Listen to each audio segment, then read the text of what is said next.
Hello everyone. I am Donna. Today I am here with a very interesting story.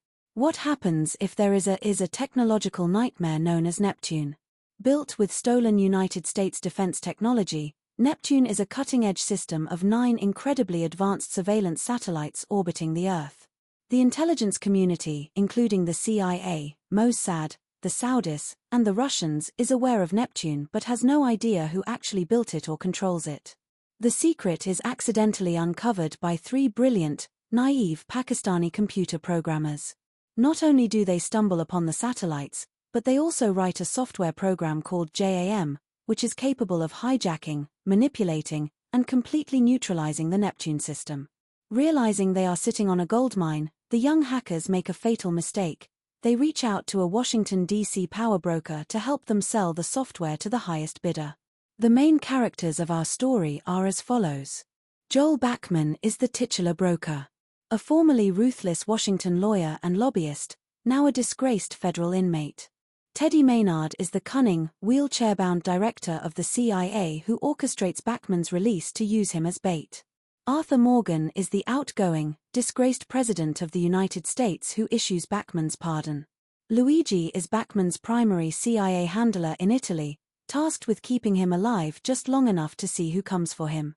Francesca is Backman's beautiful Italian tour guide and language tutor, who becomes his romantic interest. Neil Backman is Joel's estranged son, who becomes a vital lifeline when Joel realizes he must escape the CIA's trap. Before our story begins, Joel Backman was a titan of Washington, D.C. He was a ruthless, wealthy, and politically connected lawyer who brokered deals for the global elite. When the 3 Pakistani hackers approached him with the JAM software, Backman saw the ultimate payday. However, playing global powers against one another proved fatal. The deal collapsed catastrophically. The 3 hackers were assassinated, and Backman's own partner was murdered.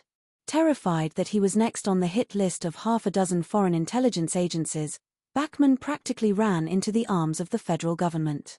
He pleaded guilty to vague charges of treason and conspiracy, accepting a 20-year sentence in a maximum security federal prison, trading his freedom for solitary confinement and safety. 6 years later, the political landscape shifts. President Arthur Morgan is in the final, chaotic hours of a disastrous presidency. Morgan is bitter, having lost his re-election bid in a landslide, and is issuing controversial pardons to salvage political favors.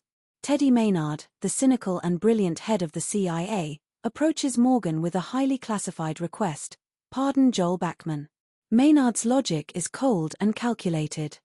The CIA still doesn't know who owns the Neptune satellites, but they know foreign powers are desperate to keep it a secret. Maynard's plan is to smuggle Backman out of prison, hide him in Europe, and slowly leak his location to the Chinese, Israelis, Russians, and Saudis. By sitting back and watching who successfully assassinates Backman, the CIA will finally learn who owns the satellites. Backman isn't being freed, he is being tethered as human bait. Morgan signs the pardon. In the dead of night, Backman is pulled from his cell, put on a military cargo plane, and flown across the Atlantic without any idea why he has been spared. Backman lands in Italy and is met by CIA handlers, led by an agent operating under the name Luigi. Backman is stripped of his past. He is given a new identity, Marco Lazzari, a retired Canadian with a modest pension and a fabricated backstory. Initially placed in the small town of Treviso, Backman is soon moved to Bologna, a historic and beautiful city known for its rich food and deep-rooted communist political history, earning it the nickname La Rossa, or the Red City. The CIA sets him up in a small apartment that is secretly wired with cameras and microphones. They tell him he has a few months to learn the language and assimilate before they cut him loose to survive on his own. The middle section of the novel shifts into a fascinating travelogue and character study. Backman, stripped of his wealth, arrogance, and power, is forced to rebuild himself from the ground up. He spends his days walking the porticos of Bologna, drinking espresso, and studying Italian. He is assigned 2 tutors, Ermanno, an older gentleman who teaches him grammar, and Francesca, a beautiful and sophisticated woman who acts as his cultural guide. Under Francesca's guidance, Backman visits historical sites, learns the nuances of Italian cuisine, and begins to shed the toxic skin of the broker. He genuinely falls in love with Bologna, the Italian way of life, and, eventually, Francesca herself. For the first time in his life, Bachmann finds peace and a sense of authentic humanity. Bachmann is exceptionally intelligent, and his instincts as a power broker have not dulled. He begins to notice inconsistencies in his handler's stories. He finds the hidden tracking device in the shoes Luigi provided him and neutralizes it by buying new Italian leather shoes. He realizes his apartment is bugged. When a former political associate is murdered in London, Luigi warns Bachmann that the danger has escalated. Putting the pieces together, Bachmann deduces the CIA's true motive. He realizes he has not been pardoned, he has been put on a global hunting ground. If he stays under the CIA's thumb, his death is a mathematical certainty. Knowing he cannot trust the CIA, Bachmann begins to build his own covert network. He befriends a sympathetic university professor at a local cafe, using him as a secure mailing address to bypass the CIA's mail interception. Through this address, Bachmann receives a package from his estranged son, Neil, containing an untraceable cell phone. With secure communications established, Bachmann begins to gather intelligence. Meanwhile, Teddy Maynard and the CIA initiate the second phase of their plan. They begin selectively leaking Marco Lazzari's location in Bologna to foreign intelligence agencies. The narrative tension skyrockets as hitmen from China, Israel, and other nations descend upon Italy. The hunters track Bachmann through the city's winding medieval streets. Bachmann is forced to use every ounce of his newly acquired local knowledge, linguistic skills, and situational awareness to stay one step ahead of both his CIA minders and the foreign operatives trying to put a bullet in his head. When Bachmann is nearly cornered by operatives, he realizes his time in Bologna is up. He enacts a desperate escape plan, abandoning his apartment and fleeing the city. Without a passport, his movement is severely restricted, turning his escape into a claustrophobic game of cat and mouse across the Italian railway system. Bachmann's survival hinges on a hidden trump card that neither the CIA nor the foreign powers know about.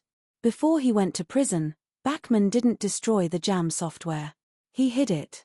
The escape to Milan. Phase 1. Evading CIA surveillance and foreign assassins, Bachmann manages to secure a forged passport through his old contacts, allowing him to travel internationally without flagging intelligence databases. The Zurich Bank. Phase 2. Bachmann travels to Zurich, Switzerland. He accesses a highly secure, secret bank account he set up during his power broker days. Inside is millions in cash and 4 disks containing the original jam software. Return to Washington. Phase 3. Risking everything, Bachmann flies directly into the Lion's Den, Washington, D.C. With assassins from China and the Middle East hot on his trail, he sets up a covert meeting with top officials at the Pentagon. The final deal. Phase 4. Bachmann leverages the jam disks. He reveals the ultimate secret the CIA wanted: the Neptune satellites were built by the Chinese using stolen American technology. He hands over the software in exchange for absolute protection. The US government accepts the deal. The JAM software is too valuable, and the confirmation of Chinese ownership gives the Pentagon the leverage it needs. The US intelligence community quietly forces the foreign assassination squads to stand down, guaranteeing Bachmann's safety. To ensure his permanent freedom, Bachmann creates a smokescreen. He makes highly visible appearances in Washington, tricking the world into believing he is returning to his old life as a corrupt lobbyist. Once the dust settles and the surveillance drops, he quietly slips away. Joel Bachmann dies for the final time. He returns to Italy, reunites with Francesca, and fully embraces his new life as Marco Lazzari, a man who lost the world but gained his soul.